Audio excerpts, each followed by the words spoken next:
Myth: AMI Cutpo property was a secretive, fortified compound with a shooting range. The truth: this peaceful, rural hillside, used as a rehabilitation facility, is overlooked by surrounding farms. It is so exposed that anyone driving by can see every part of the land from the road. Police raids of the property found no evidence of the shooting range reported by the media. Why not? Because it doesn't exist. Simple 1 metre high wire fencing used for stock control with matching height rural gates bounds the land. Any person driving by the property would laugh at the media's representation of some sort of fortified compound. Not even the wildest imaginings could consider this stock fencing capable of concealing anything. Myth: Martin Penny's affidavit to support his civil claim was accurate and truthful. The truth: substantial evidence exists that much of his sworn affidavit was untrue. Penny's affidavit states he found out about police action against AMI through the media's May 2010 stories. In April 2010, a month before police raids, Penny was bragging that he knew that police had evidence and claiming that the pastor's world was about to come down on him. Evidence supplied by the ATO and SAPOL shows that Penny is the person who provided unsubstantiated information to the police over the many months before media coverage of SAPOL's AMI investigation. Penny was named as the police informant. Penny's own civil court claim, citing his credit card receipts as proof of purchase, reveal he purchased ammunition for AMI's Cutpo property. Not only did he know about the impending police action, but he was the very person fueling it. And it just so happens that Penny's brother-in-law is a long-serving South Australian police officer. And it just so happens that those two men live in adjoining properties. And it just so happens that there's a gate in the fence between these adjoining properties, a convenient and discreet access point to easily get together to discuss important matters. By mid-2011, much to his horror, Penny found he had been exposed as a police informant. He withdrew his civil claim to prevent any further uncovering of his lies. Court documents show he was not paid 1 cent, but he was left with a large legal bill and the crime of perjury hanging over him. The next myth: Channel 7's Today Tonight, The Advertiser, its Adelaide Now website and other media outlets used credible witnesses to back up their slanderous stories against Pastor Leo, AMI and its supporters.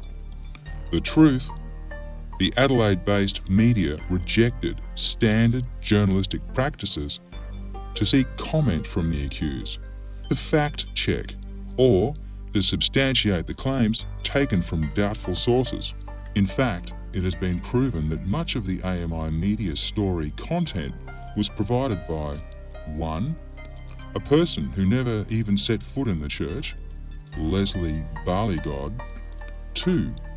Someone intent upon discrediting Pastor Leo, AMI and this Christian charity to support his own phony claim, Martin Penny. And 3. A known violent drug abuser, Philip Arbon. In July 2011, during the South Australian DPP's media conference about the charges against Pastor Leo, the state's most senior prosecutor stated that SAPOL's witnesses against AMI were unreliable. Not one media outlet has ever printed a correction of their incorrect reports. It is important to note that Channel 7's Today Tonight reporter, Frank Pangallo, drove the story filled with false accusations and lies against AMI and Pastor Leo. It's believed that one of Pangallo's driving motivations for so viciously attacking AMI was questioning by an AMI parishioner. Uncomfortable questioning about him in the 1980s burning down of a building partly owned by Pangallo. An insurance claim for the building's destruction was successfully processed and paid out. However, this parishioner had evidence to suggest the building's owners may have been involved in its destruction. It seems that this questioning may have upset Pangalo.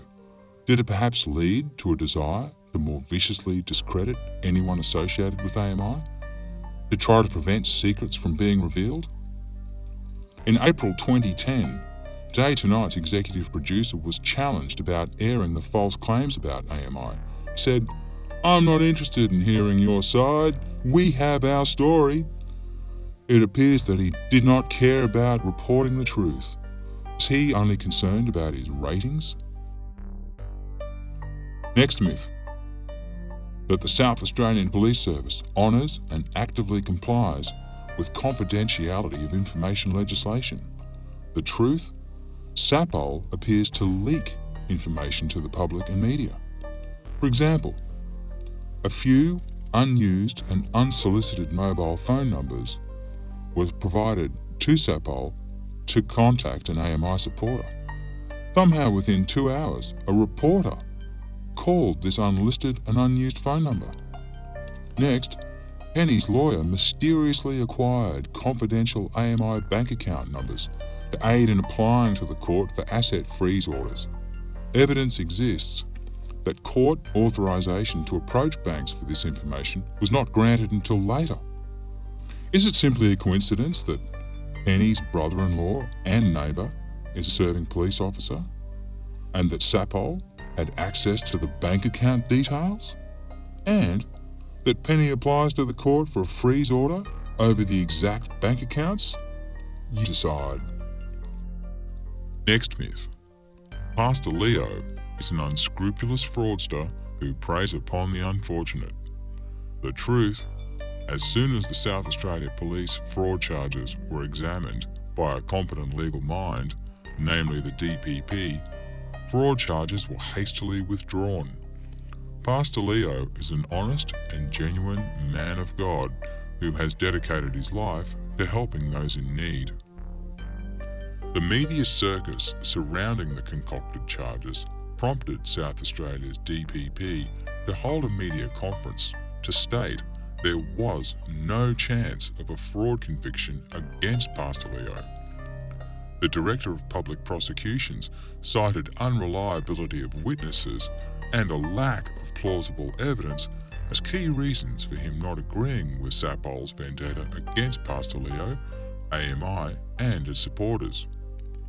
Media conferences are normally held about criminal charges being laid, rather than to explain why a person won't be pursued. These comments by the DPP followed 2 media releases on the subject. Why?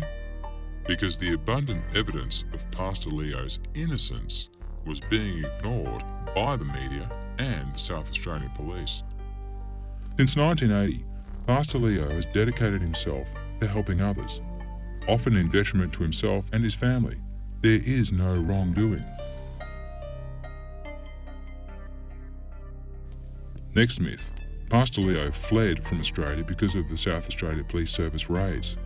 The truth, Pastor Leo and AMI ministers had already left Australia 4 days before the raids on a planned international aid and missionary project research trip. Correspondence with 2 South Pacific nations confirming meetings in their offices during the 3 days before the raids has been provided to Australian authorities. It is being ignored. The ATO has copies of Australia's Federal Department of Immigration's exit paperwork to support the above-mentioned correspondence. However, the ATO refuses to recognise the implications which accompany it. Pastor Leo and the ministers who travelled overseas for pre-scheduled visits with foreign government officials have been seriously misrepresented. They have been wrongly depicted as fugitives, and this has influenced judicial decisions and further ingrained misconceptions in the minds of the general public. As a result, some parishioners lost their jobs and had to move interstate, while others had their businesses severely damaged, guilt by association. Families were torn apart and loved ones estranged. Like the ripples of a stone thrown into a pond, the damage spread far and wide. The next myth. Corruption and collusion are not commonplace within SAPOL. The truth, corruption is rife within the South Australian police force.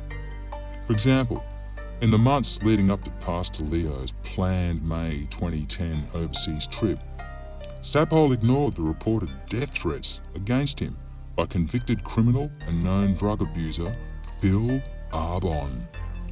In April 2010, after yet another report of aggression towards Pastor Leo, where he was physically assaulted by Arbon, Sapole did not investigate. A month later, Sapole not only ignored the closed-circuit television footage confirming Arbon's assault of Pastor Leo in April 2010, but went so far as to contact Arbon to actively encourage him to file a false counter charge of assault against Pastor Leo. Sapole then somehow managed to lay 127 fraud charges against Pastor Leo before the evidence had even been reviewed by the DPP. South Australia's Director of Public Prosecutions took the extraordinary step of holding a media conference about the errors concerning the case against Pastor Leo. During the conference, he branded Sapole's witnesses unreliable and repeatedly stated there was no chance of these fraud charges against Pastor Leo being upheld. After the announcement that the DPP would not be pursuing the case against Pastor Leo, Sapole cobbled together a statement to post on their own website confirming Pastor Leo did not have any firearms. In 2011, it appears as though pressure was applied to Channel 9 to stop a planned segment on its 60 Minutes program about the injustices being perpetuated against AMI. A 60 Minutes producer who had visited AMI's Cutpo property had seen for himself the massive deception that Sapole and the media had put upon the Australian public. Work had begun on a factual and informative story revealing the truth about the highly questionable behaviour of the South Australian Police Service and its use of the media. It would have been completely exposed. When Sapole, by the Police Complaints Authority, was questioned about Penny's close links to his police officer brother-in-law, the response was laughable. Their explanation that Penny and his brother-in-law had hardly seen each other during the 16 years Penny attended AMI appears to be more than a little curious given the two men living in adjoining properties. Penny even installed a gate in the fence common to their properties.